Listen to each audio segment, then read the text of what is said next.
Hello and welcome to my crafty update. I hope you're all well and that you've had a good creative few weeks as well. For me, the last couple of weeks has mostly been about working in my sketchbooks, and at the start of the week, last week, I think I was in a little bit of a creative slump. I don't know why. It wasn't that I was suffering with more fatigue than normal. It just felt like things weren't coming together properly. And even in my Doodle book, it was feeling a little bit like I just couldn't find a lot of enthusiasm. I didn't have any inspiration. I just wasn't feeling it, and I wanted to come up with a nice composition, but I wasn't. It just wasn't happening. So I've still been continuing working with some of the Zentangle patterns, and I do still find that very relaxing to do.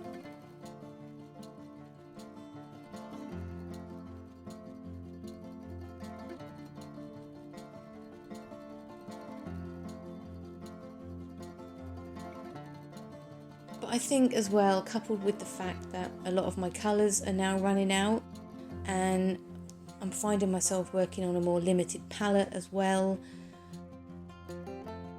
I don't know, I think I was just feeling a bit restricted, and yeah, I genuinely don't know. Just a flat week last week.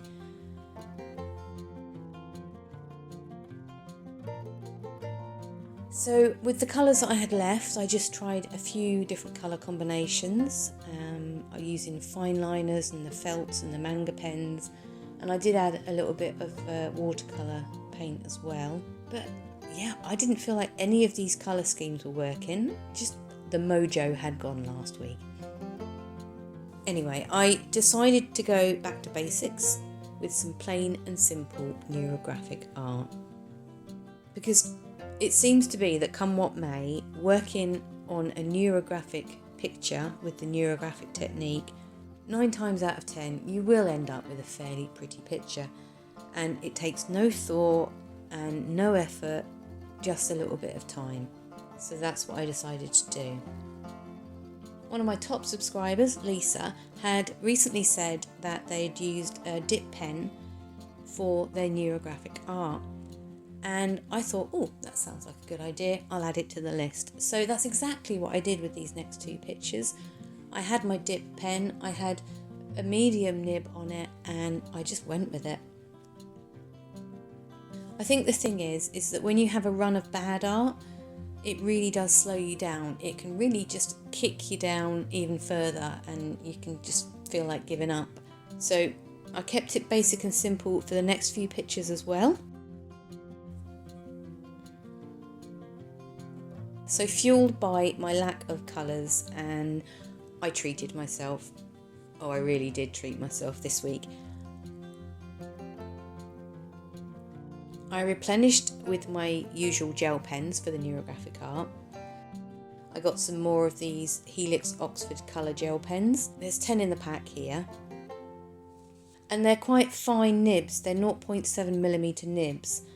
So they're not very good for large blocks of colour, but they're absolutely perfect for small pops of colour. And out of the whole pack, I'd say there's about 3 colours that just don't work for me. But that's fine, it's a very dark blue and a very dark brown and black, and they will go in my pen pot for just general writing.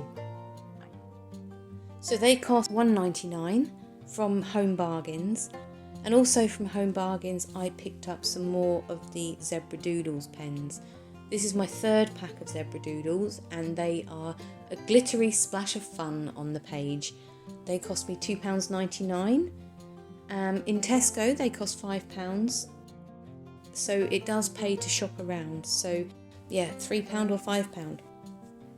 And then I trotted over to Hobbycraft and I picked up some watercolour pencils and a tin of Inktense. Super excited I was. There were 2 reasons for me picking up the watercolour pencils, maybe 3. One was that I needed more colours to work with. 2, I wanted something that wasn't too messy and difficult to set up. And 2/3, I wanted something that wasn't going to be too bulky, that I could travel with.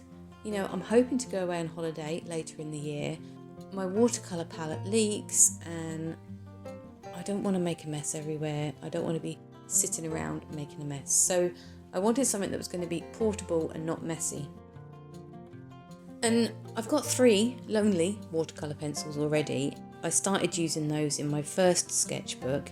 I found that I could sit in bed and I could draw and colour in with them and then come downstairs the next day and just add a little bit of water to finish them off. Very convenient for me. I thought that the colours were great. A little bit of water, you know, that's just tipping it down the sink. You're not making a really big mess with that. So with the watercolour pencils, I chose to go for Hobbycraft's own brand, Shaw and Marsh. They're not actually saying it's their own brand. On their website it says it's exclusive to Hobbycraft, but the Hobbycraft branding is on the back as well. So I'm thinking it's their own brand. And if you've been to Hobbycraft recently or you visited their website, the whole of their art section has been taken over by this Shaw and Marsh range. Anyway, I had read the reviews of these watercolour pencils. Everything looked good. They come in different size packs and I chose the pack of 24 colours because it looked like it had a really good range of colours and it was only £16. As for the Inktense, they cost me £20 in Hobbycraft, and I've seen a lot of other artists and people like myself that are learning art. I've seen that they've been using these Inktense pencils. I think part of me was just curious, so I got a cheap brand and a more expensive brand.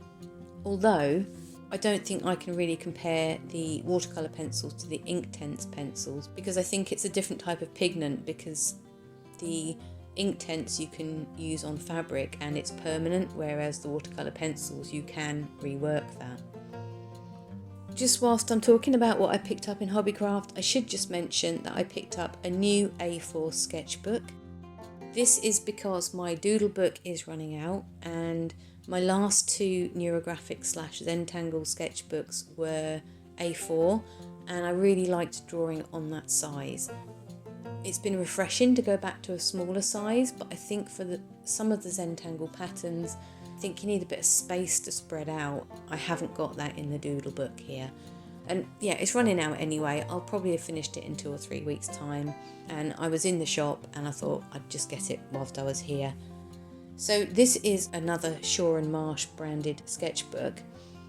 When I looked at the paper in these before, it didn't look as good quality as my Sea White sketchbook. But you know, we're going to test it out, aren't we? And yeah, you know I'm going to review it anyway later down the line. It's 160 GSM cartridge paper and there's 60 pages in this landscape bound sketchbook. They do also have a A4 portrait bound sketchbook with 50 pages, exactly the same paper, just 50 pages. So I feel like I've got 10 pages for free because both of the sketchbooks were £7. So of course I got the one with 60 pages, who wouldn't? And it doesn't bother me that the binding's on the side, because for the neurographic work, yeah, sometimes I'll do it portrait and sometimes I'll do it landscape, and with this binding, it's fine. So those were my treats. I've now got plenty of colours, I've got plenty of paper, so I've got lots of new colours, and I have tried out the pencils already, which I'll talk about now as we move on to my regular sketchbook. So my regular sketchbook, this one started out with a real lack of mojo as well. Just things weren't coming together. And then I did this one, which I used my 3 random watercolour pencils before I bought the new sets. And then I added a little bit of watercolour green. That, you know, they're not great, but I suppose at least I'm putting something down on paper. And then I'd picked up the watercolour pencils and I was super excited to get going with them. I haven't been loving them, actually. Truth be told, I couldn't get them to blend as well as the other 3 random ones that I already had. And the 3 random ones are Faber-Castell and Caran d'Ache, so I know they're good quality ones, and these cheap ones are just nowhere near as good. So I tried a similar one again. I tried using more pressure and applying more of the pencil down on the page, and again I wasn't very happy with the results. So then I decided to try them with my ruins because I love drawing the ruins. That didn't work out right either. the colours wouldn't blend into each other. I couldn't get a good grey tone on the bricks, so yeah.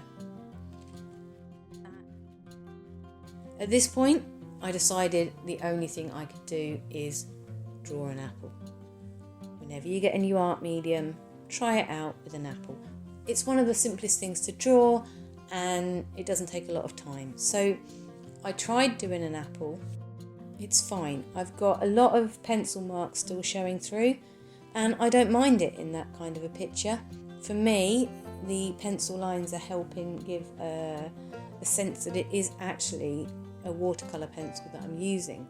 So whilst I was on the subject of apples, I thought I'd try the Inktense pencils with an apple. And yeah, wow, they live up to their name, don't they? The colours are very, very bright and wonderful and vibrant in there. I'm really looking forward to using those a little bit more in the next few weeks. But I wasn't about to let these watercolour pencils that I just paid £16 for to defeat me. I was going to give them another go. So I have shelved the Inktense for the rest of this week and I've been working solely with these Shaw and Marsh watercolour pencils. So I tried to create some backgrounds with these watercolour pencils and I thought we'll try and go for a watercolour look, and then I thought we would try and have a more pencil line look, and over the top I was just drawing some dragonflies with my dip pen and ink. Neither of those techniques really were doing it for me, and I stumbled across a video from a lady, and I will put the link in the video description, and she was reviewing or talking about how to use really cheap watercolour pencils. She very clearly said that the cheaper pencils were just a bit rubbish, but this is how you can use them. And there were 3 ways, and only one of them really was using it like a watercolour pencil, how I imagine a watercolour pencil should be used. The other one was creating a separate paper palette of the paint, and the third was using a wet paintbrush directly on the nib of the pencil. So I tried both of these, and you know, it's a very wishy-washy look, isn't it? Very wishy-washy. This one, you know, there's barely any colour there, is there? It's just very bland and, yeah, not great. So I tried again, another dragonfly. I will just quickly talk about the dip pen and ink drawing. I fixed my dip pen temporarily by putting some masking tape around where the paint had split off, which has made it much easier to use. It's a bit annoying, it's stained with ink already, but you know, at least I can still use my dip pen, and so that's a good thing. And I found these quite therapeutic to do, these dragonflies, especially after the strain of these watercolour pencils. So I will do a full review of these watercolour pencils with all the details and showing you how I used them with the pencil lead as well, but that won't be for a few more weeks' time. And if you're thinking of rushing out and buying some watercolour pencils to try, I would urge you not to buy the cheap ones, not to buy own brand, but buy a trusted brand like Derwent or Faber-Castell or Caran d'Ache. So I think over the next few weeks I will work on the dragonflies using the Inktense pencils. Maybe I'll try and combine the two. I'm going to try and see what I can do with these watercolour pencils, because whilst they're a bit rubbish, I think they'll do for sketches on the go and quick sketches. I wouldn't want to use them for a masterpiece painting, but you know, I'm not even at the masterpiece level yet, am I? I think for a quick sketch, when I'm on holiday, I think they'll be fine, but I'm still a bit disappointed with them all the same. Other things that I've been up to, well, I did one awful drawing in my oil pastel sketchbook. I did lose my mojo, and it's quite clear, so that's all I did. I also finished varnishing the ink palette, and I have been using that successfully. And I've also finally, after 7 months or more, I've finished my Jane Austen figurine. Whoop, whoop, whoop. I know she was almost finished a fortnight ago, but she's now fully varnished, fully dry. She's got the felt on the bottom and she is good to go. I just need to figure out now whether or not I will save it, and maybe I'll open a shop up just for the Christmas period, or maybe I'll just get rid of them on eBay for coppers instead of pounds. We'll see. I haven't decided yet.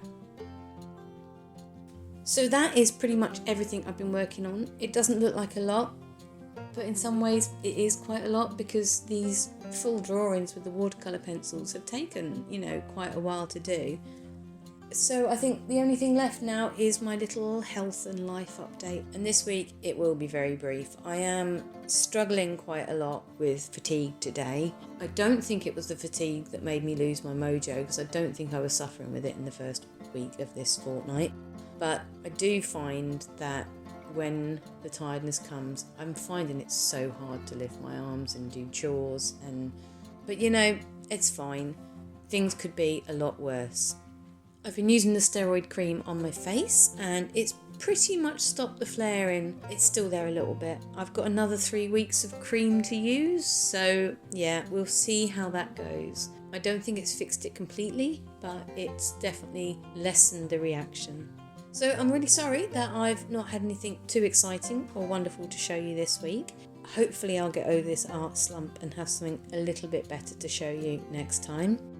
I'm going to carry on working in my Doodle book, and I'm going to do a few more full process Neurographic and Zentangle videos for my Tuesday videos.